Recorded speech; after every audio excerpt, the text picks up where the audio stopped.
इसलिए बनाया, किसलिए बनाया? हम उसमें आनंदित होने के लिए। तो आइए ताली बजाते हुए आनंद के साथ परमेश्वर की आराधना करेंगे।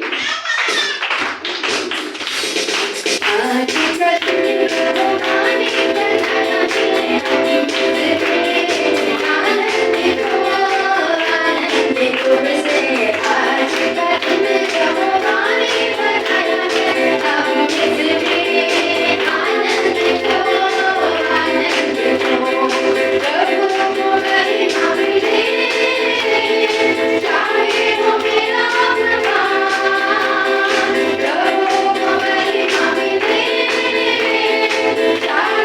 you.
पर मेरा भरोसा भरोसा, मैं तो कभी न डिगूंगा, चाहे बीमारी चाहे गरीबी चाहे हो आकाश, सब संकट से सब कष्टों से हो जाएगा पार। हो जय जयकार करें,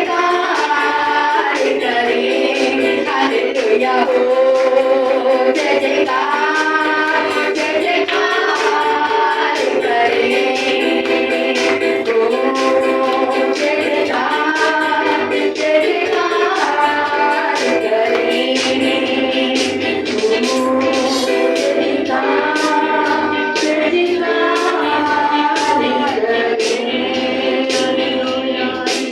आइए ताली बजाकर परमेश्वर आप हमारे राजा बलिका करते हैं। भजन का कहता है धन्य है वो प्रजा जिसका परमेश्वर यहोवा हो। और आज हम धन्य लोग हैं परमेश्वर के, क्योंकि हमारा परमेश्वर ईश्वर और पृथ्वी दोनों का अधिकार रखने वाला, दोनों पर अपना नियंत्रण रखने वाला परमेश्वर है। धन्यवाद परमेश्वर पिता, क्योंकि आप महान और भय योग्य परमेश्वर है प्रभु जी। धन्यवाद प्रभु यीशु आपका, धन्यवाद प्रभु यीशु, धन्यवाद परमेश्वर पिता आपके देव का, धन्यवाद पवित्र आत्मा आपकी सहायता का जो हर दिन आप हमारी करते हैं प्रभु। Thank you Jesus.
आपकी भेंट को सुनना चाहता है, आपके मुंह से निकलने वाली प्रशंसा को सुनना चाहता है, तो आपके मन से निकलकर उसके मन तक को छोड़े।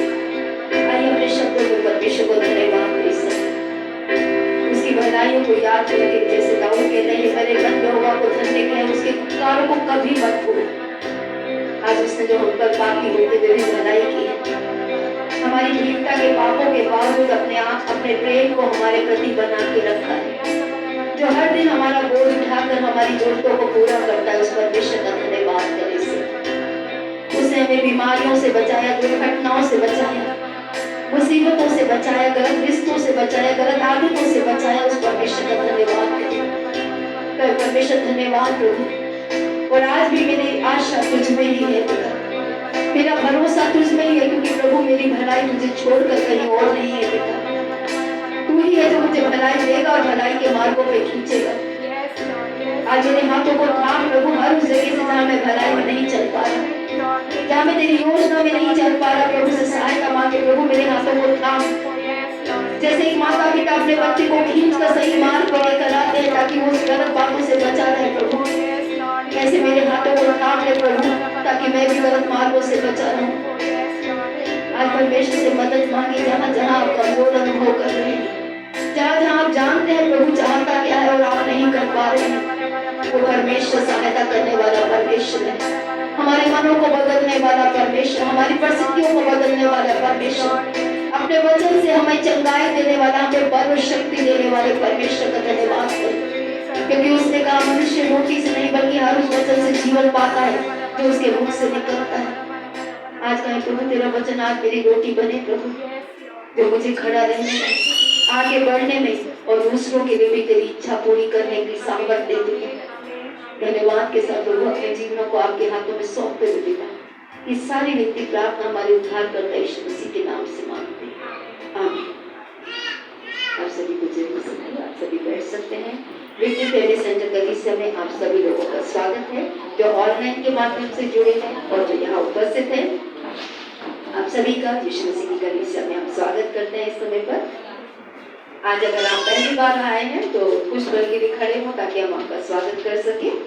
अगर आप भाई या बहन, बड़े या छोटे, बच्चे या जवान, जो भी आज पहली बार आए हैं, एक सेकंड के लिए, एक सेकंड तो नहीं 2-3 मिनट के लिए आप खड़े हो ताकि हम आपका स्वागत कर सकें।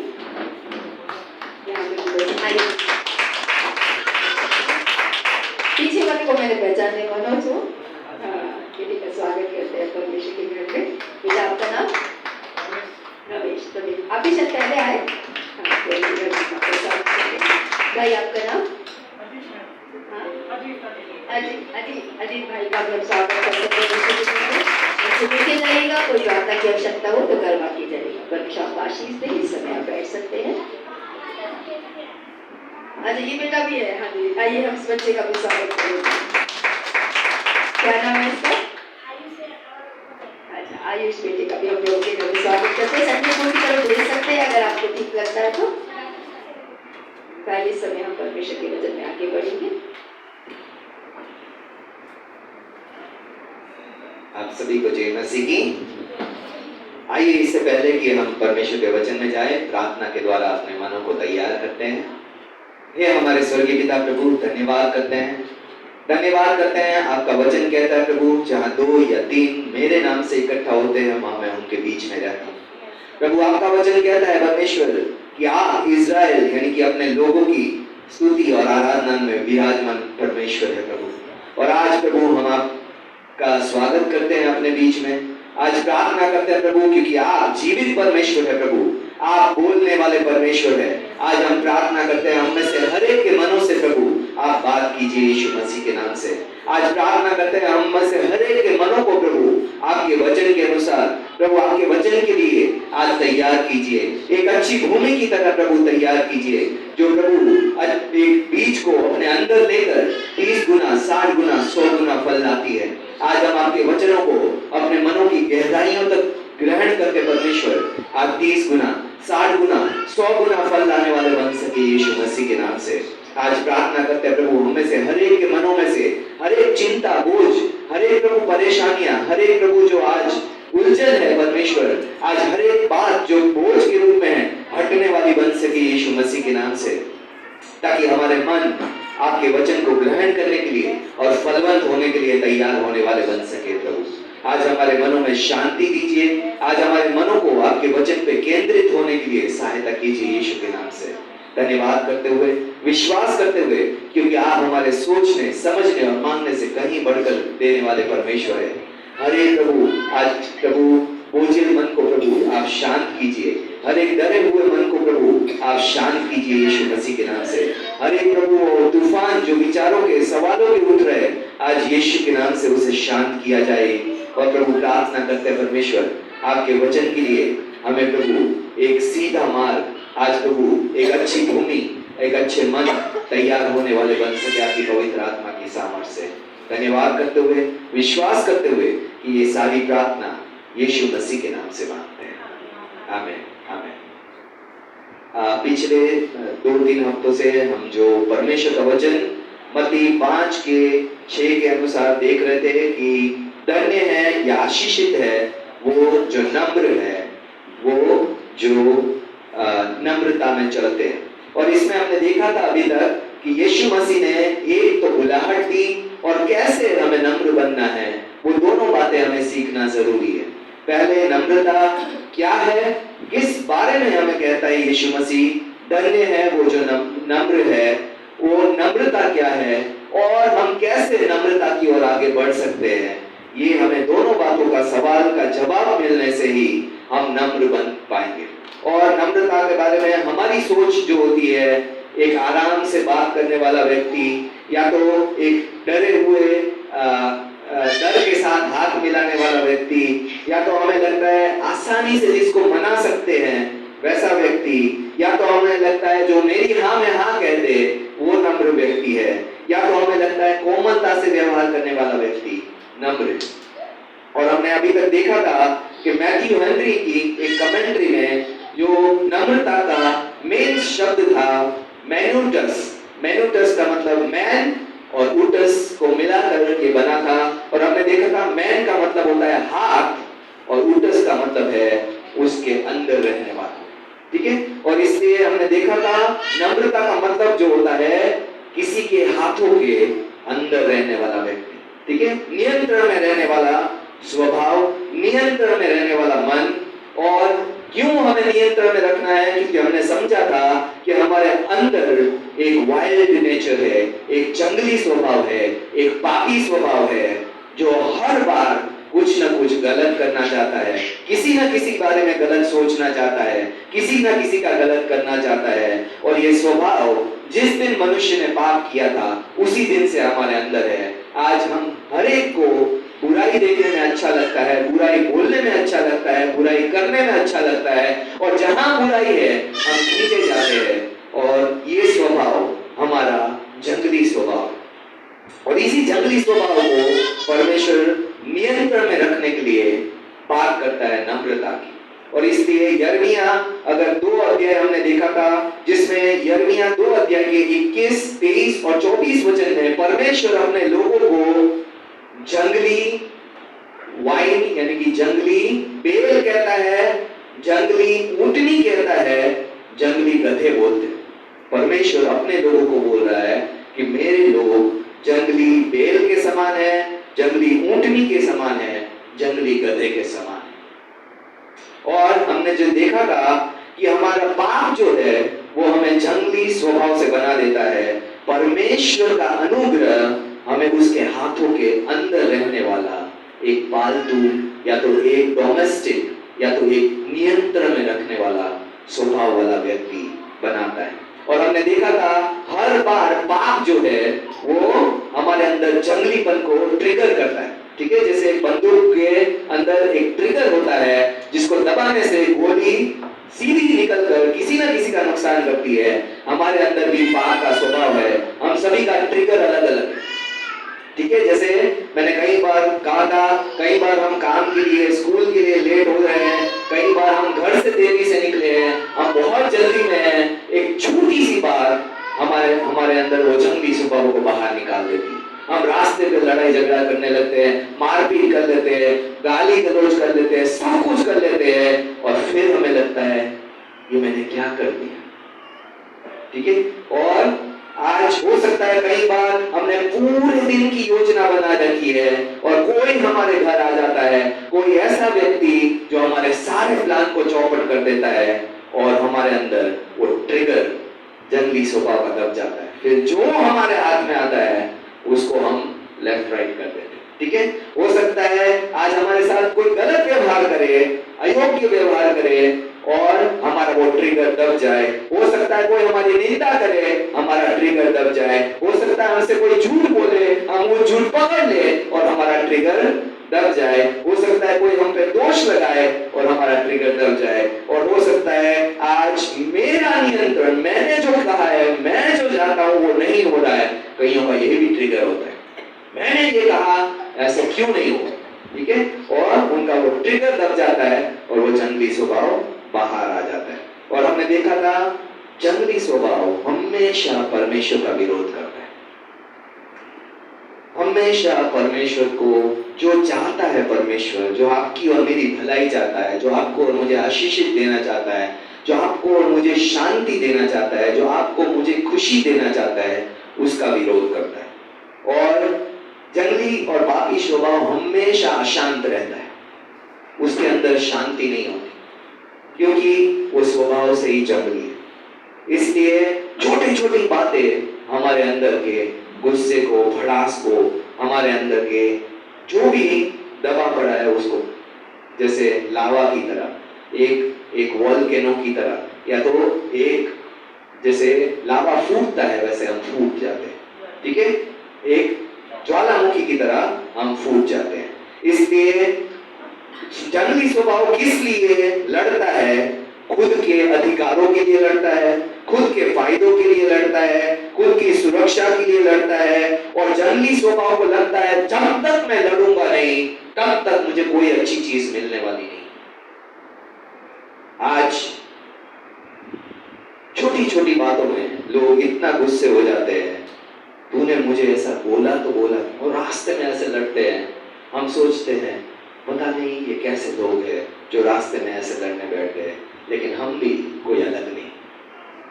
ठीक है, हमें हाँ दूसरों की गलती बहुत बड़ी गलती दिखती है, अपनी हमारे खून भी, जैसे बोलते हैं ना, हमारे 100 खून माफ, सामने की एक गाली भी माफ, है ना। तो हमारे अंदर वो स्वभाव है। और आज नम्रता क्या है? नम्रता उस जंगली स्वभाव को शांत करने वाली एक लगाम है। ठीक है, और आपने और मैंने अनुभव किया होगा कि हम हर एक झगड़े से पहले एक टाइम होता है जब हम अपने आप को छोड़ देते हैं, अभी जो होना है हो जाए, अभी मैं नियंत्रण नहीं रखूंगा। एक टाइम तक हम कंट्रोल रखते हैं अपने आप को, मैं नहीं करूंगा, मैं नहीं बोलूंगा, मैं नहीं लड़ूंगा, मैं शांति से जवाब दूंगा, मैं आराम से काम लूंगा, मैं उसके गाली के बदले गाली नहीं दूंगा, मैं उसके हाथापाई के बदले हाथापाई नहीं करूंगा। लेकिन एक टाइम आता है जब हमारा गुस्सा उस नियंत्रण को तोड़ देता है, और वो नियंत्रण वो नम्रता है। क्यों नम्रता जरूरी है? क्योंकि नम्रता हमारे प्राणों को, हमारे विचारों को, हमारे मन को काबू में रखती है। वो हमारी भावनाओं को शांत करती है। और जहां पे भी आज उथल पुथल है, अराजकता है, वहां नम्रता शांति लेके आती है। अगर हम नम्रता नहीं चुनेंगे तो आज हम दूसरों से ज्यादा अपना खुद का नुकसान करेंगे, क्योंकि हमारा गुस्सा शायद बाहर वाले को कोई नुकसान नहीं करेगा, ज्यादातर हमारे परिवार वालों को, जो हमसे प्यार करते हैं, जो हमारे साथ रहने वाले हैं, उनको ज्यादा नुकसान करेगा। कई बार आपको पता है ऑफिस में बॉस ने कुछ कह दिया, या तो रास्ते में किसी से लड़ाई झगड़ा हो गया, या तो हम ऐसी जगह पे थे, बच्चा स्कूल में गया, टीचर ने डांट दिया, वहां कुछ नहीं कर पाते, लेकिन जैसे ही घर में आते हैं और छोटी सी बात हमारे ट्रिगर को दबा देती है और हम फूट से पड़ते हैं। किन पे? जिन्होंने कोई हमारा खराब नहीं किया, उन परिवार से। बच्चों पे तो बच्चों पे मारने लगते हैं, पति पत्नी हाथ आते तो पति पत्नी के साथ झगड़ा करने लगते हैं। जो हमें मिलता है हमारा ट्रिगर छूट जाता है और हम वो जंगली स्वभाव से अपने ही चाहने वालों को, अपने ही करीबी जनों को नुकसान पहुंचाने लगते हैं। इसलिए थॉमस वॉटसन ने कहा था कि मेरा स्वभाव और मेरा मन एक अशांत समुद्र की तरह है जो क्रोध और आग उगलना चाहता है, और नम्रता उस समंदर को शांत करने वाला एक ताकत है। और ये एक आत्मा में मध्यस्थ है, नियंत्रण रूप है, जो बैठती है चुपचाप लेकिन अच्छी भावनाओं को कंट्रोल में कर लेती है और हर एक अशांत गतिविधियों पे लगाम लगाती है। चार्ल्स स्पर्जन नाम के एक व्यक्ति ने कहा था कि नम्रता क्या है? नम्रता का अर्थ विनम्र, सौम्य, धीरजवान, क्षमाशील और संतुष्ट होना। जितना आपके पास है उसमें संतुष्ट रहना।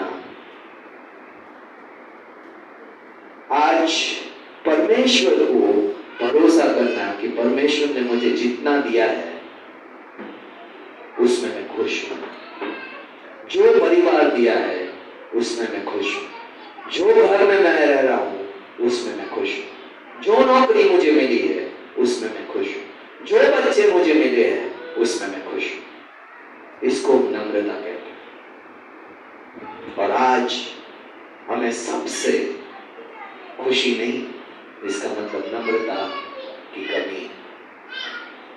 आज हमें बच्चे दूसरों के अच्छे लगते हैं, पत्नी किसी की अच्छी लगती है, पति किसी को और का अच्छा लगता है, घर किसी और का अच्छा लगता है। ये नम्रता की कमी दिखाते हैं। हमें दूसरा का सब कुछ पसंद आना और अपना सारा कूड़ा लगना, ये नम्रता नहीं, ये जंगली स्वभाव है। क्योंकि जंगली स्वभाव हमेशा पाप की ओर खींचता है, लालच की ओर खींचता है। और नम्रता के बारे में एक बात समझना जरूरी था। नम्र का मतलब अधीनता, किसी के अंदर रहकर, किसी के हाथों के अंदर रहना, वो नम्रता है। और हमने देखा था अधीनता समझना बहुत जरूरी है। सबमिशन का मतलब हमने देखा था किसी के अंदर आकर काम करना सीखना। और हमने पिछली बार जो 3 शब्द देखे थे, नम्रता का अर्थ है परमेश्वर के वचन की अधीनता, परमेश्वर की इच्छा की अधीनता और परमेश्वर के रखे गए लोगों की अधीनता। और आज जो है हम इसकी डिटेल में जाएंगे, क्योंकि पिछली बार हमने समय की कमी की वजह से यहीं पे रोक दिया था। सबमिटिंग टू गॉड्स वर्ड, परमेश्वर के वचन की अधीनता, सबमिटिंग टू गॉड्स विल, परमेश्वर की इच्छा की अधीनता, सबमिटिंग टू गॉड्स पीपल, परमेश्वर के रखे गए लोगों की अधीनता। और जिसमें आज हम पहला पॉइंट देखने जा रहे हैं वो है सबमिटिंग टू गॉड्स वर्ड, परमेश्वर के वचन की अधीनता में अपने आप को लाना। याकूब 1 अध्याय 21 वचन कहता है, सारी मलिनता यानी कि पाप, सारे भेदभाव यानी कि बदले लेने की भावना दूर करके वचन को यानी कि परमेश्वर के वचन को नम्रता से ग्रहण कर लो, जो हृदय में बोया गया है और जो तुम्हारे प्राणों का उद्धार कर सकता है। वचन को कैसे ग्रहण कर लो? नम्रता के साथ। आज मत्ती 7 अध्याय 24 वचन कहता है, जो मेरे वचन सुनकर उन्हें मानता है वह उस बुद्धिमान मनुष्य के समान है जिसने अपना घर चट्टान पे बनाया है। आंधी आएगी, तूफान आएगी, बारिश आएगी, बाढ़ें आएगी, उस व्यक्ति का जीवन बिगड़ेगा नहीं। कौन व्यक्ति है वो? जिसने मेरे वचन सुनकर उनकी मानता है, वो बुद्धिमान मनुष्य। आज सबसे पहला हमें जो समझना जरूरी है, सबमिटिंग टू गॉड्स वर्ड, परमेश्वर के वचन की अधीनता में अपने आप को सौंपना। आज जब भी परमेश्वर का वचन आपके और मेरे तक लाया जाता है तो हम 2 तरीके से रिस्पॉन्स करते हैं। पहला तरीका है अपने हृदयों को जांचना, अपने कामों को जांचना, अपने विचारों को जांचना। परमेश्वर कहता है किसी भी चीज का लालच ना कर। क्या मेरे विचारों में लालच है? क्या मेरे मन में लालच है? क्या मेरी आंखें लालच से भरी है? जैसे ही मुझे किसी का दिख जाता है मेरे अंदर लगने लगता है कैसे मैं इसका ले लूं, कैसे ये मेरे पास आ जाए, कैसे ये मेरा हो जाए। तो ये दिखाता है कि हम अपने आप को जांच नहीं रहे। जब परमेश्वर का वचन आ रहा है कि किसी की चीज का लालच ना कर, तो ये पहला तरीका है अपने आप को जांचने लगना कि क्या मैं लालच करता हूँ, क्या मैं झूठ बोलता हूँ, क्या किसी के बारे में झूठी गवाही दे रहा हूँ, क्या मैं परमेश्वर का वचन जो कह रहा है वो कर रहा हूँ या नहीं कर रहा हूँ। अपने आप को जांचने वाला स्वभाव, और ये नम्रता का स्वभाव होता है जो परमेश्वर के वचन को सुनकर अपने आप को चेक करता है, कहीं मैं तो ये पाप नहीं कर रहा हूँ, कहीं मैं तो ये गलती नहीं कर रहा हूँ, कहीं मैं तो ये नहीं कर रहा हूँ। लेकिन दूसरा स्वभाव है सकल मन के साथ परमेश्वर के वचन को ग्रहण करना, विरोध करना, विद्रोह करना। परमेश्वर का वचन कहता है लालच ना करना। परमेश्वर का वचन, मुझे तो दूसरों की चीज ही पसंद आती है, मुझे तो लालच करने में बड़ा मजा आता है। परमेश्वर का वचन कहता है किसी के बारे में गलत मत सोच। आज मुझे तो सब के बारे में गलत सोचना ही अच्छा लगता है। परमेश्वर का वचन कहता है किसी के बारे में झूठी गवाही ना दे, मुझे तो झूठी गवाही देना, इसके बारे में झूठ बोलना, उसके बारे में झूठ बोलना अच्छा लगता है। परमेश्वर का वचन कहता है किसी के विश्वास को ना तोड़, मुझे विश्वास तोड़ना बड़ा अच्छा लगता है। और आज सकल मन के साथ परमेश्वर के वचनों को ग्रहण करना, हमारे मन में विरोध है और मुंह पे परमेश्वर मैं तो करना चाहता, परमेश्वर मैं तो करना चाहता। परमेश्वर का वचन कहता है एक पिता दो पुत्रों के पास गया, बड़े के पास गया कि जा मेरी दाख की बाड़ी में काम कर। उसने बोला नहीं करूंगा, लेकिन फिर पछता कर दाख की बाड़ी में काम करने गया। दूसरे ने बोला पिताजी मैं जा रहा हूं, बस चला जाऊंगा, लेकिन बाद में नहीं गया। यीशु ने पूछा किसने पिता की इच्छा को पूरा किया? पहले ने, जिसने ना बोला था फिर भी पछता कर वही बात की जो पिता को अच्छी लगती है। आज हमारी ना और हाँ बेकार है अगर हम वो कर ही नहीं रहे जो परमेश्वर चाहता है। क्या फर्क पड़ा ना बोलने वाले में, क्या फर्क पड़ा हाँ बोलने वाले में? फर्क इस पे पड़ा कि क्या उसने पिता की इच्छा पूरी की या नहीं। आज जब भी आप और मैं वचन पढ़ते, वचन सुनते, शैतान आपसे और मुझसे ज्यादा वचन जानता है। अगर आपको यकीन ना हो तो यीशु की परीक्षा में उसने परमेश्वर का वचन कोट किया कि परमेश्वर ने बोला है कि वो तेरे स्वर्गदूतों को भेजेगा कि तेरे पांव में ठोकर ना लगे, तू अपने आप को मंदिर के कंगूरे से नीचे गिरा दे। परमेश्वर का वचन कोट किया। क्या वो परमेश्वर का वचन नहीं जानता? आपसे और मुझसे अच्छी तरह जानता है। क्या शैतान स्वर्ग में जाएगा?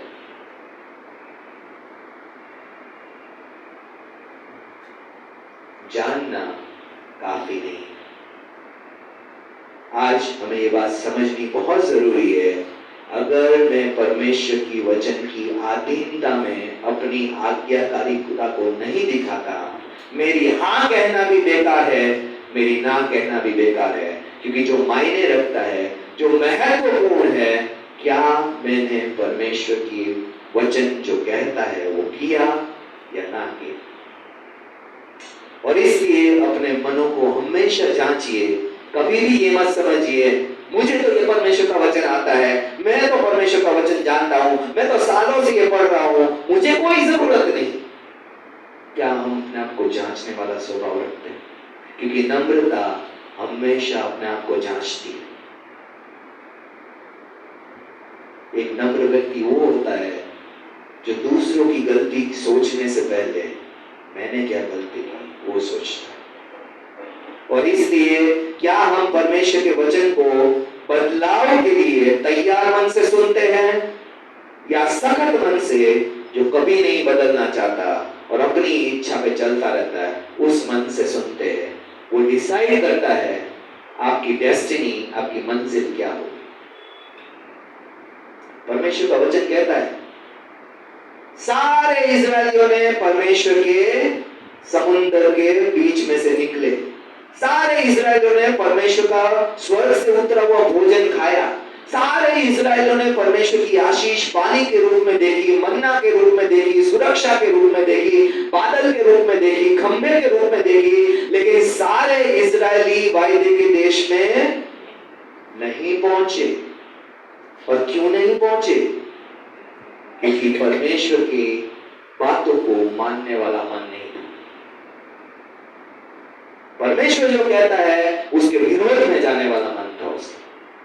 परमेश्वर ने कहा जाओ, जाके जिस नगरों को, जिस शहरों को, जिस देश को मैं दे रहा हूं उसको जीत लो। उन्होंने कहा अरे ये तो हमारे सामने राक्षस जैसे, हम तो इनके सामने टिड्डियों जैसे, हम कैसे लड़ेंगे परमेश्वर? और परमेश्वर के वचन से ज्यादा उन्होंने अपनी आंखों पे भरोसा किया। आज आप और मैं क्या देखते हैं और परमेश्वर के वचन के विरोध में क्या सोचते हैं, वो डिसाइड करता है कि हम में नम्रता है कि नहीं। आज मैं डॉक्टर का रिपोर्ट देखते हुए अविश्वास से भी भर सकता हूं और विश्वास से भी भर सकता हूं कि डॉक्टर की रिपोर्ट ये कहती है, मेरा परमेश्वर का वचन ये कहता है, मैं किस पर भरोसा करूं, मैं किसकी मानूंगा। आज हम में हर एक में परमेश्वर ने मानने के अधिकार दिया हुआ है। मानने का, किसकी आप मानेंगे, वो चुनाव करने की ताकत, योग्यता आपको दी। आज आप परमेश्वर के साथ रहकर भी शैतान की इच्छा को पूरी कर सकते हैं और परमेश्वर से दूर रहकर भी परमेश्वर की इच्छा पूरी कर सकते हैं। और आज हमें ये समझना है कि हम कौन से मन से परमेश्वर के वचन को सुनते हैं। क्या हमारा मन परमेश्वर के वचन को बदलाव के लिए तैयार मन है कि परमेश्वर जो तू बोलेगा वो मैं अपने जीवन में बदलूंगा। परमेश्वर का वचन कहता है गुस्से में पाप ना कर। परमेश्वर मैं गुस्से में पाप नहीं करना चाहता हूं। परमेश्वर तेरा वचन कहता है ये कर, मैं वो करना चाहता हूं। और या तो सख्त मन से, परमेश्वर तो बोलता रहता है, मुझे तो अपने ही मन की करनी, जैसे इज़राइल का स्वभाव था। तो आज वो डिसाइड करता है कि हम में नम्रता है या नहीं। दूसरा है परमेश्वर की इच्छा की अधीनता। मत्ती 26 अध्याय और उसका 39 वचन।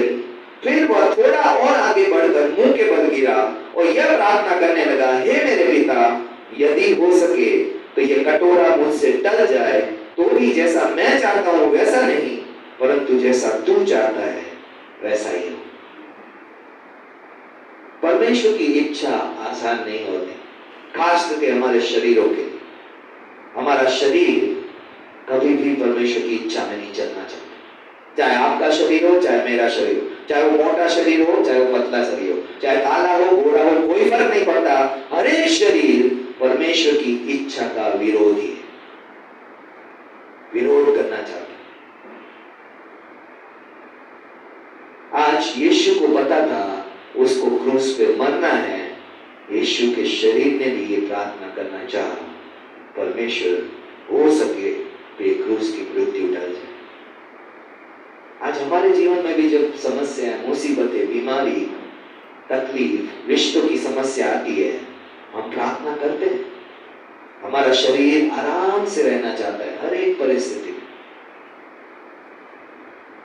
लेकिन क्या हम कभी ये प्रार्थना करते हैं, परमेश्वर ये मेरे शरीर की इच्छा है, लेकिन मैं तेरी इच्छा पूरी करना चाहता हूं।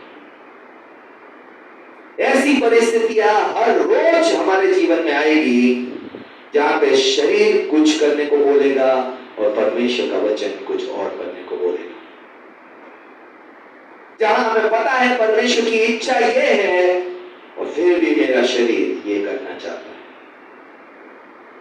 और आज हमारा शरीर कई बातों से भागना चाहता है, जबकि परमेश्वर उन्हीं बातों को हमें करने को बोलता है। आज हर एक कलीसिया में कहते हैं प्रार्थना सभा सबसे कम अटेंड किए जाने वाली सभा है, और सारे सोचते हैं प्रार्थना करना वेल्लो का काम है, इनके पास कोई काम नहीं है, वो प्रार्थना करने जाएंगे। हम तो बहुत बिजी हैं, हम तो ये है, हम तो वो है। और आज हर एक कलीसिया की ये समस्या है। और मैं किसी को बता रहा था अभी डिसाइडिंग में, साउथ कोरिया में 100 साल हुए परमेश्वर का वचन आया। 100 साल में साउथ कोरिया करीबन 90% मसीह राष्ट्र बन गया। और आज हमारे देश में 2000 साल हो गए परमेश्वर का सुसमाचार है, आज तक 1 या 2% मसीह। प्रॉब्लम का प्रॉब्लम है प्रार्थना। हम सोचते हैं प्रार्थना मतलब समय को वेस्ट करना। और साउथ कोरिया में 8 बजे सभा शुरू होती है, 6 बजे से लोग आकर कलीसिया के बाहर घुटनों पे रहकर प्रार्थना करते हैं, परमेश्वर मेरा मन तैयार हो, परमेश्वर पास्टर सही से प्रचार करे, परमेश्वर आराधना सही से हो, परमेश्वर आज तू मुझसे बात कर, जो तू बोले वो मैं मानूं, परमेश्वर जो तू चाहता है वो मैं करूं। 2 घंटे 8 से पहले आकर बाहर खड़े होकर, दरवाजा 8 बजे खुलता है, 2 घंटे बाहर प्रार्थना करते हैं। और हमारे यहाँ का स्वभाव है, अगर 10 बजे बोला गया है तो 10:15, 10:30, 11:45 आराम से जाना है, क्या जल्दी। आज इसी स्वभाव की वजह से आज हमारा देश मसीह में पीछे खड़ा है। और 100 साल में साउथ कोरिया मसीह में आगे बढ़ गया। आज साउथ कोरिया से मिशनरीज इंडिया में और बाकी देशों में जा रहे हैं। और आज तक हमारे यहाँ मिशनरी को भेजा जाता है, दूसरे देशों से आकर हमें सुसमाचार सुनाते हैं, क्योंकि हमारे लोग प्रार्थना में खड़े नहीं होना चाहते। आज हमारा क्या स्वभाव है परमेश्वर की इच्छा की तरफ। परमेश्वर का एक वचन कहता है निरंतर प्रार्थना करते रहो। परमेश्वर का वचन कहता है हमेशा आनंदित रहो। परमेश्वर का वचन कहता है सदा स्तुति आराधना करते हो। हमारा क्या स्वभाव है परमेश्वर के वचन की तरफ? परमेश्वर की इच्छा हमें क्लियर है, परमेश्वर क्या चाहता है हमें पता है, हम किसकी मान पर चलना चाहते हैं। क्या हम परमेश्वर की इच्छा की अधीनता में अपने आप को सौंपना चाहते हैं? हमें तो नींद ही प्यारी लगती है, हमें तो खाना ही प्यारा लगता है। 1 मिनट लेट हो जाए तो हमारा तो जैसे अंदर ऐसी आग मच जाती है कि आज लेट कैसे करते।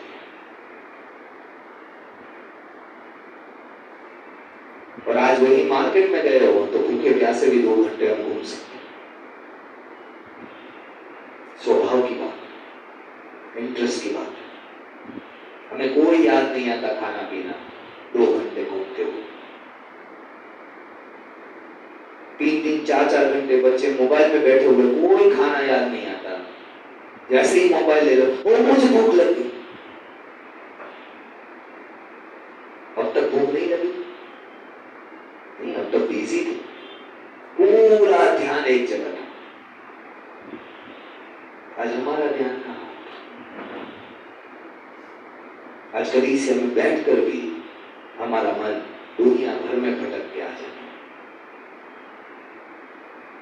और फिर हम आशा रखते हैं परमेश्वर आशीष क्यों नहीं दे, परमेश्वर प्रार्थना का उत्तर क्यों नहीं दे। आज हमारा मन क्या परमेश्वर की इच्छा पे चलना भी चाहता है? जांचना जरूरी है। परमेश्वर की इच्छा की अधीनता में हमें चलना बहुत जरूरी है। आज शैतान बहुत अच्छे से हमारे मन को भटकाना जानता है। परमेश्वर मुझसे प्यार नहीं करता, मेरे लिए मुश्किल हालात, मुश्किल परिस्थिति ला रहा है, मेरी प्रार्थना को उत्तर नहीं दे रहा है, परमेश्वर मुझसे प्यार नहीं करता। परमेश्वर के साथ मैं परमेश्वर की क्यों मानूं, मैं परमेश्वर से क्यों प्रार्थना करूं, मैं परमेश्वर के क्यों वचन पढ़ूं, मैं क्यों करूं? आज हमारा मन विरोध से भरा हुआ है। परमेश्वर ये कहता है लेकिन मैं तो यही करूं। और नम्रता परमेश्वर की इच्छा के लिए अपने आप को सौंप देना। एक मिट्टी जैसे अपने आप को सौंप देती है, कुम्हार जैसा चाहे वैसा बनाता है।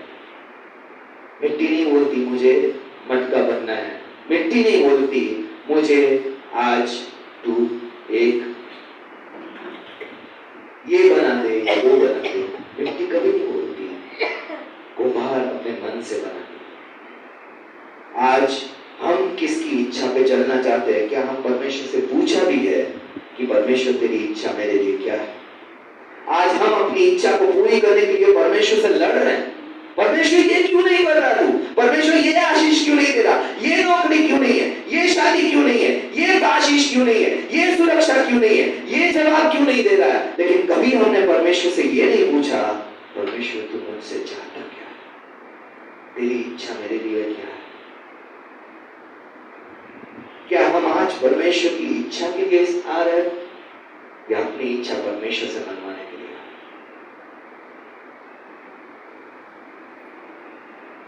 नम्रता परमेश्वर की इच्छा को अपने आप को सौंप देना है। जो तू चाहता है वो मेरे जीवन में। और तीसरा जो नम्रता का मतलब है वो है परमेश्वर के लोगों की अधीनता में अपने आप को सौंपना। इफिसियों 5 अध्याय 21 वचन कहता है, मसीह के भय से एक दूसरे के अधीन रहो। किसके भय से? मसीह के भय से किससे अधीन रहो? एक दूसरे के। क्यों? भय मसीह का है तो अधीनता भी मसीह की है ना। मैं और मेरा परमेश्वर, परमेश्वर मुझे बोलेगा, परमेश्वर मैं चाहता है वो कर लूंगा। परमेश्वर ने कहा मसीह के भय से एक दूसरे के अधीन रहो। आज मनुष्य की अधीनता बंधन नहीं है, गुलामी नहीं। मनुष्य की अधीनता परमेश्वर की इच्छा। आज यीशु मसीह परमेश्वर का पुत्र होते हुए भी आज यूहन्ना के द्वारा अपने आप को प्रकट करने का चुनाव किया। यूहन्ना के द्वारा उसने पानी का बपतिस्मा लिया। यूहन्ना की गवाही से कि ये परमेश्वर का मेमना है जो जगत के पाप उठा लेता। क्या जरूरत थी उसको यूहन्ना की अधीनता में आने की? क्या जरूरत थी? क्या मनुष्य की अधीनता में परमेश्वर आ सकता है? लेकिन वो क्यों आया ये समझना बहुत जरूरी है, क्योंकि परमेश्वर ने हम सभी को एक दूसरे की अधीनता में जन्म से लेकर मृत्यु तक रखा है। और आज जो व्यक्ति ये नहीं समझ पाता कि हम कहीं ना कहीं किसी न किसी मनुष्य के अंदर रखे गए हैं ताकि हम अपनी मनमानी ना कर सके, वो व्यक्ति अपने जीवन को, अपने परिवार को, अपने भविष्य को सब कुछ नाश करके बैठ जाए। मुझे किसी को जवाब देने की जरूरत नहीं, मैं अपनी मनमानी कर सकता हूं। मुझे जो अच्छा लगेगा मैं करूंगा। वो स्वभाव नम्रता वाला नहीं, वो जंगली घोड़े वाला है। जंगली घोड़ा भागता बहुत तेज है, लेकिन कहां भाग रहा है उसको खुद को नहीं पता। कभी इधर भागेगा, कभी उधर भागेगा, कभी इधर भागेगा, कभी उधर भागेगा। और आज मनुष्य का स्वभाव भी ऐसा ही। आज जीवन में उद्देश्य की कमी है क्योंकि एक दूसरे की अधीनता में नहीं है।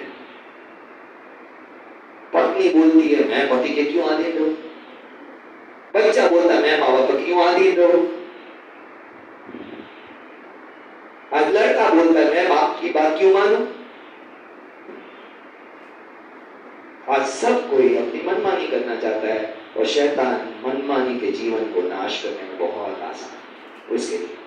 क्योंकि परमेश्वर ने क्या कहा? हर स्त्री का सिर पुरुष है, पुरुष का सिर मसीह है। बच्चे माँ बाप के अधीन रहे। परमेश्वर ने ऊपर से लेकर नीचे तक पूरा ऑर्डर सिस्टम सेट कर रखा। हर पुरुष परमेश्वर मसीह की अधीनता में रहे, हर स्त्री जो है वो पुरुष की अधीनता में रहे, बच्चे माँ बाप की अधीनता में। आज हमें माँ बाप होते हुए बहुत बुरा लगता है हमारे बच्चे हमारी नहीं मान रहे। आज के एक पत्नी के रूप में हम अपने पति की मान रहे हैं। आज के एक पुरुष के रूप में हम परमेश्वर की मान रहे हैं।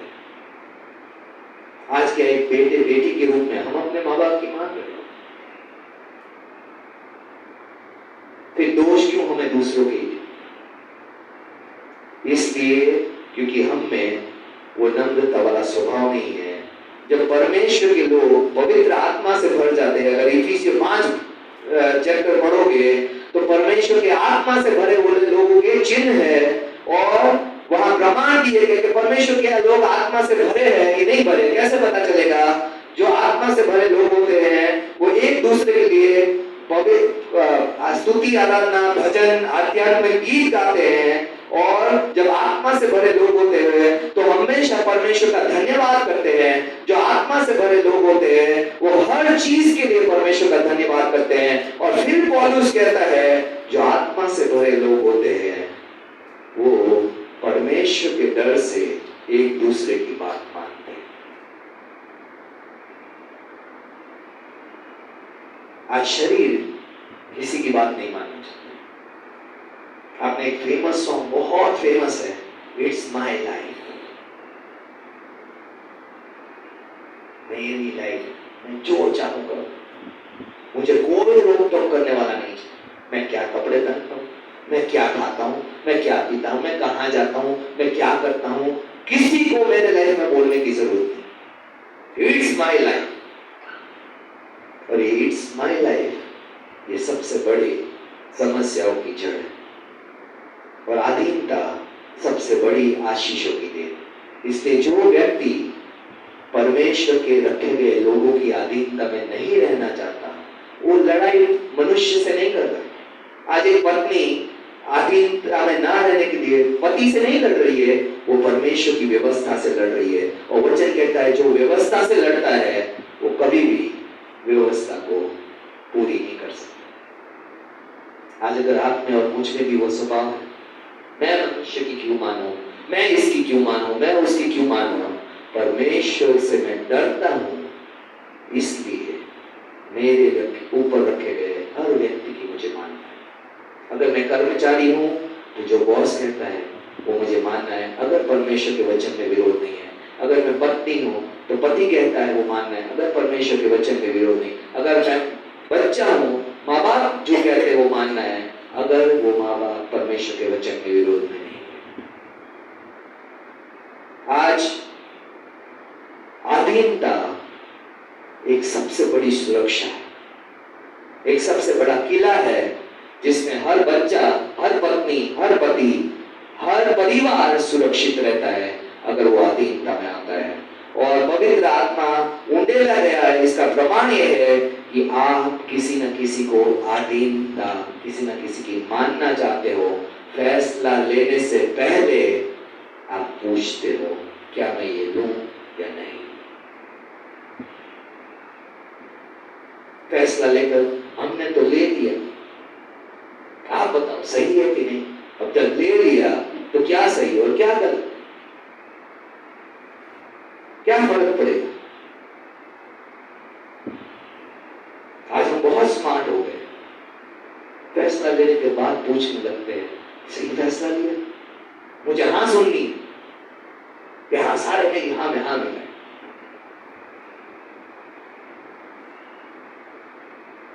आपका बच्चा मनमानी करके पूछे मम्मी ये सही किया, आपका क्या एटीट्यूड है? गुस्सा और चपेट, है ना? और क्या करेंगे बच्चे? आज हमें ये समझना है कि अगर सच में अधीनता है तो फैसलों से पहले जो भी परमेश्वर ने आपके जीवन में ऊपर रखे हैं उनसे उनकी सलाह लेना, उनके विचार जानना, अपने आप को जीरो करके मानना। कई लोग तो फैसला लेके ही पहुंचे होते, सिर्फ पास्टर की हाँ चाहिए, बस सिर्फ पति की हाँ चाहिए, सिर्फ बच्चे आते हैं ना मम्मी हमें तो ये चाहिए, है ना? प्लान करके आए सारा, सब कुछ प्लान हो चुका है, बस माँ की हाँ चाहिए, बाप की हाँ चाहिए, या तो पैसा चाहिए, दे दो तो हम अपनी इच्छा पूरी करें। और आज ये स्वभाव परमेश्वर के लोगों का नहीं होना चाहिए, खास करके आत्मा से भरे लोगों का। इसलिए परमेश्वर के लोगों की अधीनता हमें समझना है कि अगर मैं व्यक्तिवादी मसीह हूं, मतलब मेरे मेरी ही बात सबसे सही है, मैं सबसे सही हूं, मुझे किसी की सलाह लेने की जरूरत नहीं है, मुझे किसी से पूछताछ करने की जरूरत नहीं है, तो आप आशीषित होते जाएंगे, गलतियां करते जाएंगे और विनाश की तरफ बढ़ते जाएंगे। क्योंकि हर एक वचन कहता है, हर एक जो अपनी मनमानी करता है वो नाश की ओर बढ़ता है। आज अगर पर्सनल मुझे स्वतंत्रता चाहिए ऐसी सोच वाले मसीह है, तो आज हम कभी भी परमेश्वर के लोगों की अधीनता में नहीं आएंगे। क्योंकि आज परमेश्वर ने रिश्ते क्यों रखे? क्योंकि परमेश्वर ने कहा मनुष्य का अकेले रहना ठीक है, ठीक नहीं है? ठीक नहीं है। आदम अकेला रह सकता था, बहुत सारे एनिमल्स थे, है ना, कंपनी की कमी नहीं थी। कंपनी के लिए परमेश्वर ने औरत को नहीं दिया। परमेश्वर ने कहा ये इसकी सहायक बनेगी, ये दोनों के बीच में रिश्ता होगा, आपसी सहमत होगी, एक आगे पीढ़ी बढ़ाने का एक जरिया होगा। परमेश्वर ने रिश्ते हमारी कमियों को पूरी करने के लिए दिए, ना कि अपनी मनमानी करने। और आज हम रिश्तों में मनमानी करना सीख गए हैं। हम सोचते हैं वही रिश्तेदार सही है जो मेरी हाँ में हाँ मिलाए, और हमें पता है कौन हाँ में हाँ मिलाएगा, उसी के पास पहुंच जाते हैं, क्योंकि हमें तो हाँ ही सुननी। और गलती से भी उसने ना बोल दिया, उससे रिश्ता कट, दूसरे रिश्तेदार जो हाँ बोलता है उससे रिश्ता शुरू। आज हमें यह समझना है कि परमेश्वर ने रिश्ते हमारी सुरक्षा के लिए दिए, मसीह रिश्ते भी हमारी सुरक्षा के लिए। आज हर एक व्यक्ति अकेला मसीह जीवन जी सकता है, लेकिन परमेश्वर ने एक आदम को अकेला ना छोड़ा, तो मसीह लोगों को कहां अकेला छोड़ेगा। इसलिए अगर हमारा तरीका है कि परमेश्वर, जब भी परमेश्वर के लोग आपसे बात करते हैं, सही बात बताते हैं और आप भागने लगते हैं, इसका मतलब आप आधीनता में नहीं आना चाहते। और इसलिए आप आशीष में नहीं चल सकते जब तक कि आप अपने मन को नहीं बदलते। हम रिश्तों को विरोधियों के रूप में देखने लगे आज। ये सही नहीं, वो सही नहीं, वो मेरे साथ नहीं चलना, वो मेरी भलाई नहीं चाहता, ये नहीं चाहता, वो नहीं चाहता। अरे आप किसकी भलाई चाहते हो? आप किसकी सुनना चाहते हो? कभी अपने आप से भी पूछो, आप किसकी मानना चाहते हो? कोई एक व्यक्ति है आपके जीवन में जो बोलेगा वही आप करोगे? है कोई एक व्यक्ति? क्यों नहीं है? परमेश्वर तो वचन में लिखा है, परमेश्वर ने हर एक मनुष्य को अधीनता में रखा, यहां तक कि वो खुद अधीनता में रहा। तो हम क्यों आज अधीनता में नहीं? विनम्रता तब आती है जब हम लोगों को जिसने परमेश्वर ने हमारे जीवन में रखा है उनके अधीनता में चलना सीखते हैं, और चाहे वो कुछ भी कहे उसे सही मन से ग्रहण करते हैं। आज मेरी बेटी को मैं कहूं, बेटा मोबाइल छोड़ के पढ़ ले, पापा तो मेरे दुश्मन, पापा तो मुझे खुशी नहीं देखना चाहते, पापा तो मुझे स्वतंत्रता नहीं देते। आपके बच्चे सही हैं? फिर आज हम क्यों ऐसे बिहेव करते हुए अपने आप को सही मानते?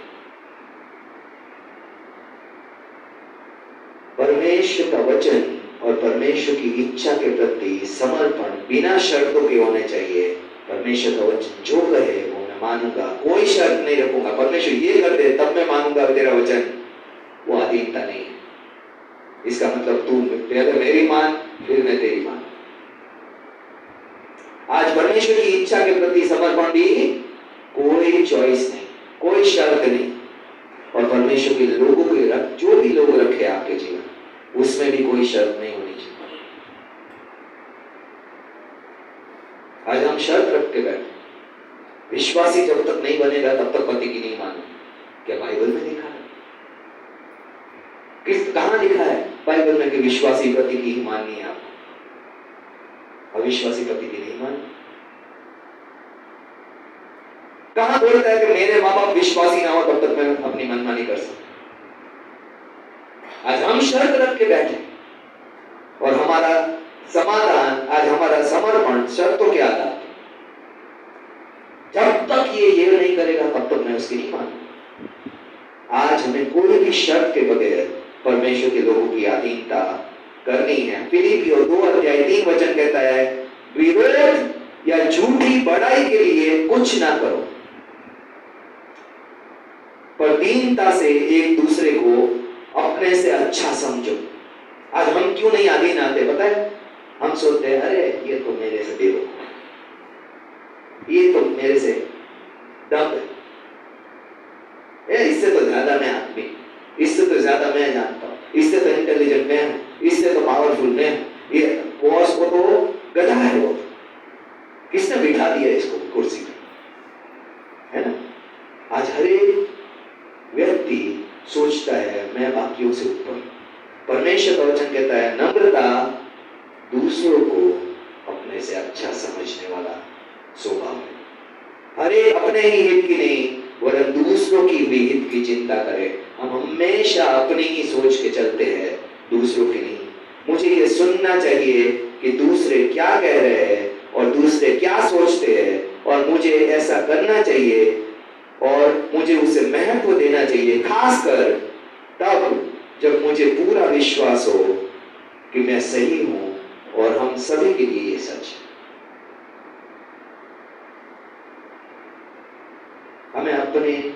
हम अपने आप को हमेशा सही मानने वाले स्वभाव से चलते हैं और हम सोचते हैं बाकी के जो बोल रहे वो गलत है, बाकी के जो सोच रहे वो गलत है।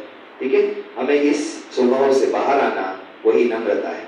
आज फिलिपियों 2:3 में हमने देख लिया, गिनती 12:3 में वचन कहता है मूसा तो पृथ्वी भर में रहने वाले सब मनुष्य से अधिक नम्र स्वभाव का था। पूरी पृथ्वी में जितने भी लोग थे उसमें मूसा क्या था? सबसे नम्र स्वभाव वाला। और आज सारे मूसा की तरह लीडर तो बनना चाहते, लेकिन नम्रता वाला स्वभाव नहीं, बॉसी वाला स्वभाव। मैं कहूं वही होना चाहिए। मैंने ये बोल दिया, कैसे ये घर में हो गया? मैंने मना किया था, ये कैसे हो गया? और जैसे जैसे हम नम्रता से घमंड की ओर बढ़ते हैं, हमारी अगुवापन जीरो होता जाता है। और परमेश्वर ने इसलिए वचन कहता है, इस व्यक्ति को 80 साल की उम्र में परमेश्वर ने सबसे बड़ा अगुवा बनाया। आप में और मेरे में से कोई भी 80 साल नहीं, हम सभी अगुवे बन सकते हैं। ठीक है, बूढ़े नहीं है अभी, हम सभी अगुवे बन सकते हैं, क्योंकि परमेश्वर ने उसको 80 साल में बोला, जा मेरे लोगों को इजराइल से निकालना। आप और मैं बहुत अच्छे अगुवे बन सकते हैं। अभी हमारे पास 80 साल में भी बहुत बड़ा टाइम, और परमेश्वर ने रिटायरमेंट के टाइम पे उसको अपना काम सौंपा। आपके और मेरे जैसा होता, अरे परमेश्वर कमर में दर्द देना, पैर में दर्द देना, परमेश्वर काम के बाद तो ताकत ही नहीं रहती। परमेश्वर क्या करूंगा मैं, भेड़ बकरियां इतनी दे है, मैं चराते चराते ही थक जाता। हजार बहाना बनाता। उसने 80 साल में आज परमेश्वर को हाँ कहने की हिम्मत दिखाई। रिटायरमेंट के टाइम पे परमेश्वर का सबसे बड़ा अगुवा बनने का चैलेंज दिया, और परमेश्वर ने उसको रिटायरमेंट के टाइम पे बोला, और बोला अपने लोगों को जो 400 साल से गुलामी में रह रहे हैं उनको बाहर लिया, और उनका तू अगुवा बन। क्या मूसा के लिए अगुवा बनना आसान था? कितने बोलते आसान? अगुवा बनना आसान काम नहीं है, और जिनको आसान काम चाहिए वो कृपया बोले नहीं कि परमेश्वर मुझे अगुवा बनाना। ठीक है, क्योंकि आसान काम नहीं देता परमेश्वर। परमेश्वर जो आपको काम देता है वो ऐसा काम देता है जो परमेश्वर के साथ जुड़े बगैर आप कर ही नहीं पाओगे। हम सोचते हैं पता है परमेश्वर ने मुझे बुलाहट दी, मैं आराधक। परमेश्वर ने बुलाहट दी है तो सबसे पहले परमेश्वर उससे जुड़ना सिखाता है, क्योंकि मुझे पता है ना तो मैं सुर में सही गाता था, ना मेरी ताल सही थी, और फिर भी मैंने बोला परमेश्वर अगर तू बनाएगा तो मैं आराधक बनूंगा। और मैं चाहता हूं, मेरे पास्टर कहते थे अगर आराधना करना नहीं जानते तो स्वर्ग में अनंत जीवन के लिए बेकार हो जाओगे। वहां आराधना के सिवा कोई काम ही नहीं, जॉब ही नहीं है। और मैं चाहता था परमेश्वर ना तो मुझे यहां बेकार रहना अच्छा है, ना ये तो 30, 40, 50, 60, 70 साल का जीवन है, वहां बेकार रहूंगा तो पूरा लाइफ ही खराब हो जाएगी।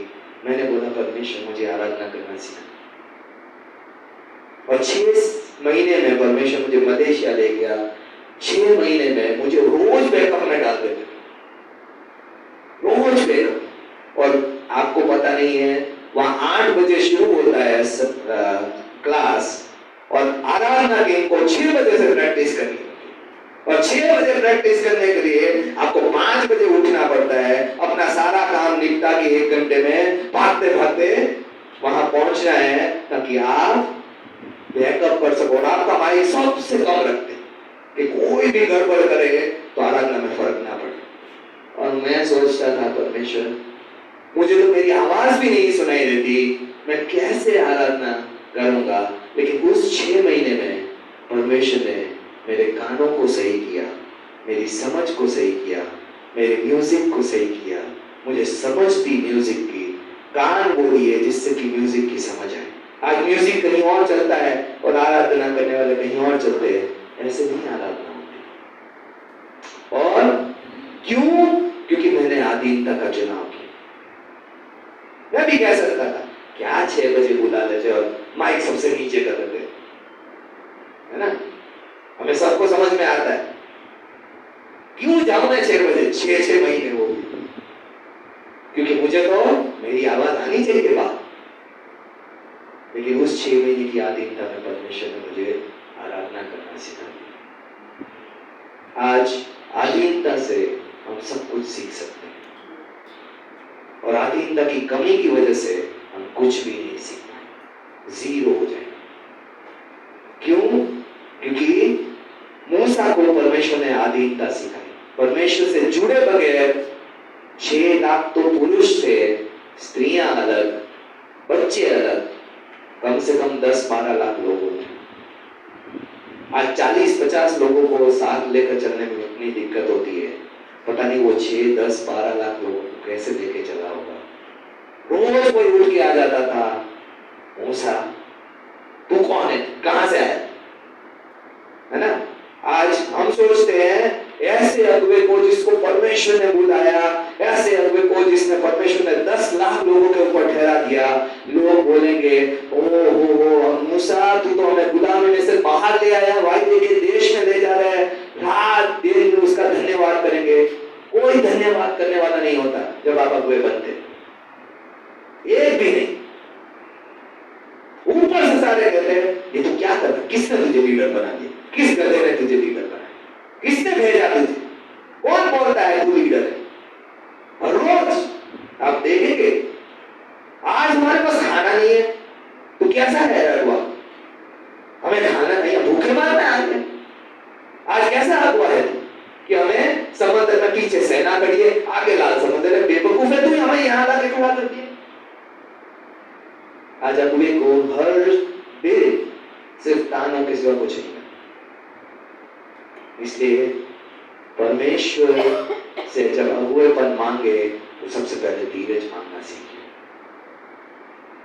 ऐसे गुलामी में से बाहर ले जाने वाले मूसा को हर रोज जो कंप्लेन लेके आ जाते थे, मूसा क्या करता था? रोज लड़ लेता था, आज इसको मारा, आज उसको मारा ना, किसी से नहीं लड़ा। वो क्या कहता था? चलो परमेश्वर के पास। परमेश्वर आता था, सारे जो विरोध में हो वो या तो जमीन में गए, या तो कोड़ हो गया, या तो ये हो गया, या तो सांप काट गए, या तो मरी से मारे गए। उसने कुछ नहीं किया, एक पे भी हाथ नहीं नहीं उठाया उसने। कितना मुश्किल है हर बार परमेश्वर के पास जाना, परमेश्वर ये तेरे लोग हैं, मेरी नहीं मानना चाहते, क्या करूं परमेश्वर। आज मूसा सबसे नम्र था, क्योंकि मूसा को ये समझ में आ गया था परमेश्वर के बगैर ये लोगों को मैं वायदे के देश में नहीं ले जाऊंगा। आज एक अगुवे को सबसे पहली बात समझनी है कि जो परमेश्वर ने मुझे बोला है ना, वो परमेश्वर के बगैर नहीं कर पाऊंगा। आज चाहे परमेश्वर ने आपको कोई भी बुलाहट दी, कितनी भी बड़ी क्यों ना हो, अगर आप सोचते हैं परमेश्वर ने बोल दिया और मैं हो गया, तो आप अभी तक परमेश्वर को समझ नहीं पाए। परमेश्वर पहले अगुवे को बनाता है, मेंबर तो वही के वही रहते, वायदे के देश में पहुंचते पहुंचते भी उसको गाली ही दे देते, है ना। और आज हमें ये समझना है कि हमें अधीनता में रहना है परमेश्वर की। मूसा ने एक गलती कर दी, लोगों की वजह से परमेश्वर की ना मानी और वो वायदे के देश में जाने से रह गया। एक गलती। और इसलिए आज कभी भी लोगों की सुन के अगर अगुवे बनते हैं, लोगों की सुन के ना चले, लोगों की सुनकर फैसला ना ले, परमेश्वर की सुने। परमेश्वर ने कहा है पहाड़ से बात कर, तो बात करनी। उसने लकड़ी मार दी और वो वायदे के देश में से छूट गई। हम सोचे कि कितनी छोटी गलती परमेश्वर, बस एक लकड़ी मार, पत्थर पर लकड़ी मारने की वजह से तूने उसको वायदे के देश में छोड़ दिया। लेकिन वो लकड़ी मारना क्रूस पे चढ़ना दिखा रहा था। पुराना नियम नए नियम की परछाई था, और लकड़ी को मारना पत्थर पे परमेश्वर यीशु को क्रूस पे लटकाना था, और यीशु 2 बार क्रूस पे नहीं लटक सकता। इसलिए मूसा ने अपना वायदा देश खो दिया। आज परमेश्वर के लोगों की अधीनता में ना रहने से हम वायदे के देश में कभी नहीं पहुंच पाएंगे। आज कभी भी परमेश्वर ने एक लीडर के बगैर मेंबर को लेकर वायदे के देश में नहीं चला गया। बाइबल में पूरी उठा के देख लीजिए, हर बार एक लीडर को तैयार किया, हर बार एक अगुवे को, हर बार एक न्यायी को तैयार किया, हर बार एक बचाने वाले को तैयार किया। परमेश्वर ने उसको दर्शन दिया और सारे उसके पीछे जितने चले उतने वायदे के देश में आशीषों में पहुंच गए, और जो विरोध करते रहे वो वहीं के वहीं मरे पड़े। और आज हमारा स्वभाव परमेश्वर के लोगों की अधीनता के प्रति कैसा है? आज आप क्या सोच सकते हैं कि मूसा जो इतने लोगों के साथ चल रहा था, आज मैं होता तो क्या करता? रोज उठ के मेरे मेंबर बोलते हैं तू कैसा हुआ है, गधा है तू तो पागल है, तुझे कुछ अगुवाई करने आती नहीं, तुझे तो कुछ बोलना आता नहीं, क्योंकि बोलने में कमजोर। हर बार आपकी गलतियां दिखाते हैं, फिर भी वो परमेश्वर से क्या कहता है पता है? परमेश्वर इनको नाश मत कर, मेरा नाम जीवन की पुस्तक से हटा दे। ये होती है नम्रता। इनको नाश ना कर। हमारे और आपके जैसा अगुवा होता, परमेश्वर अभी के अभी नाश कर, इसको सारों को खत्म कर दूं, सारों का न्याय कर, सारों को अंदर काट दे, ऐसा कर कि सारों बाकी कोई उठने ना पाए मेरे सामने। आज हम ऐसे अगुवे होते हैं, और उसने बोला परमेश्वर इन लोगों को नाश ना कर, मेरा नाम जीवन की पुस्तक में से काट दे। मैं तेरे साथ अनंत जीवन में नहीं जाऊंगा, चलेगा, लेकिन इनको लेते जा। ये होती है नम्रता। आज हम छोटी छोटी बातों पे भड़क जाने वाले, और हम सोचते हैं हम मूसा से भी बड़े बड़े अगुवे बनेंगे। तो सबसे पहले नम्रता सीखना जरूरी है, परमेश्वर की लोगों की अधीनता। और आज मेरा शरीर जो है वो इसका विरोध करने वाला है। मेरा क्या है? इसने मेरी आंख तोड़ी, मैं इसके दोनों आंख फोड़ दूंगा। इसने मेरा एक बार विरोध किया, मैं इसको यहां से वो कर दूंगा, वो कर दूंगा, ये कर दूंगा। आज ये स्वभाव हमारे अंदर से हटना बहुत जरूरी है। नम्रता कभी खुद बदला नहीं लेते। वो रोता रहा, परमेश्वर को कहता रहा, परमेश्वर इनको वायदे के देश में ले जा, मेरा नाम काट दे। और आज हमें भी ये नम्रता सीखना है, परमेश्वर के लोगों की अधीनता में रहना सीखना है। आइए हम इस समय परमेश्वर के सामने आकर अपने आप को परमेश्वर के वचन के अनुसार जांचने वाला स्वभाव रखें। आज परमेश्वर के वचन की अधीनता क्या मेरे जीवन में है या नहीं है? जब भी मैं परमेश्वर का वचन सुनता हूं तो क्या मैं अपने कार्यों को, अपने विचारों को, अपने मनों को जांचता हूं, या हमेशा जो परमेश्वर का वचन कहता है उसको सख्त मन से, विरोध वाले स्वभाव से देता हूं? आज मुझे अपने आप को जांचना है। आज परमेश्वर की इच्छा जो उसके वचन से स्पष्ट है, क्या मैं आज परमेश्वर की इच्छा में चलना चाहता हूं, या परमेश्वर की इच्छा के विरोध में मेरा शरीर हमेशा काम करता रहता है? क्या आज परमेश्वर ने जिन लोगों को मेरे ऊपर रखा है उनकी अधीनता में रहना चाहता हूं? परमेश्वर के डर से क्या मैं परमेश्वर के लोगों की अधीनता में चलना चाहता हूं, या मैं हमेशा रखे गए अगुओं का विरोध करता आया, हमेशा मैं उनके बारे में गलत बोलता है? आज मेरा स्वभाव परमेश्वर के रखे गए लोगों के बारे में कैसा है?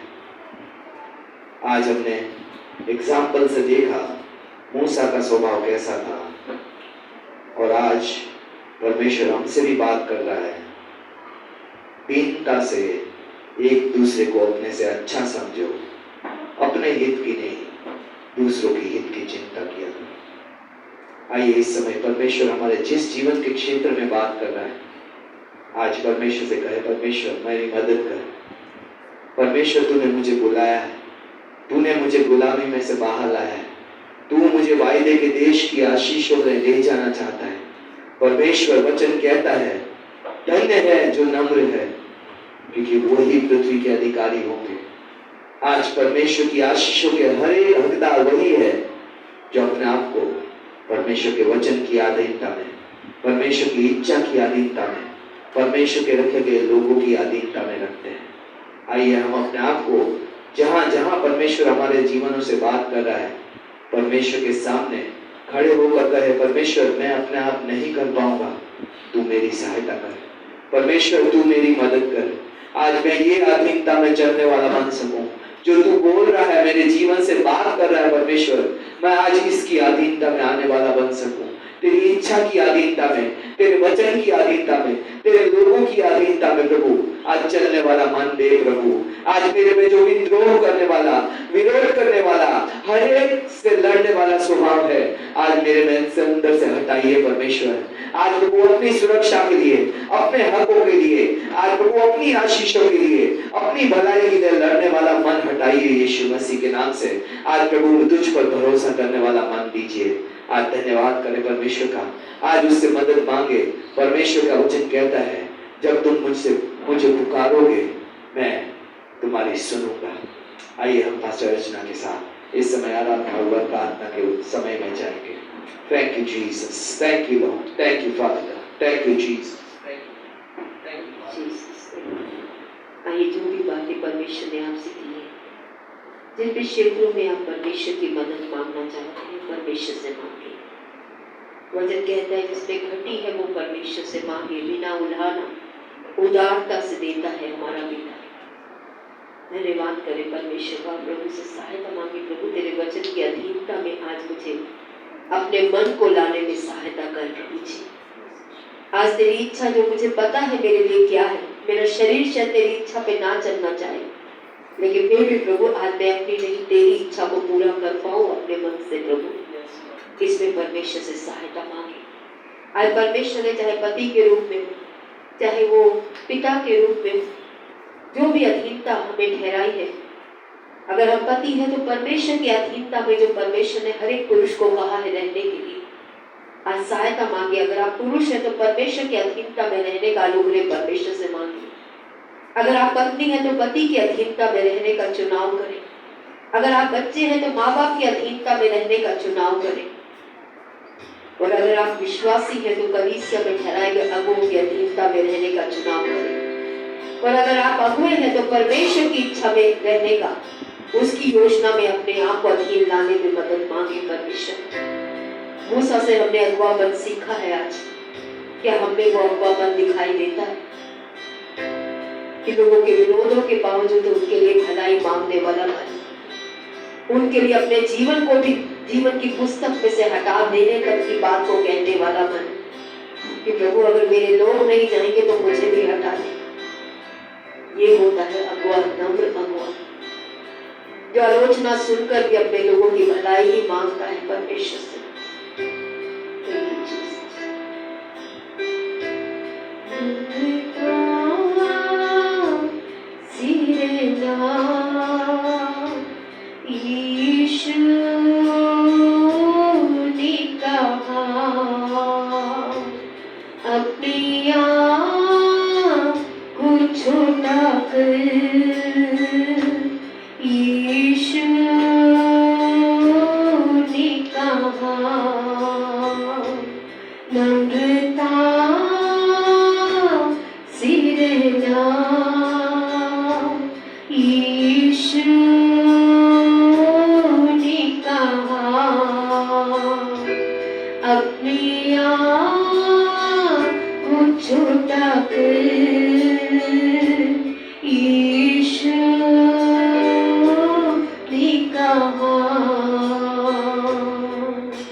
आज हमें से हर एक व्यक्ति प्रभु आपके वचन की अधीनता में चलने में विफल है प्रभु जी।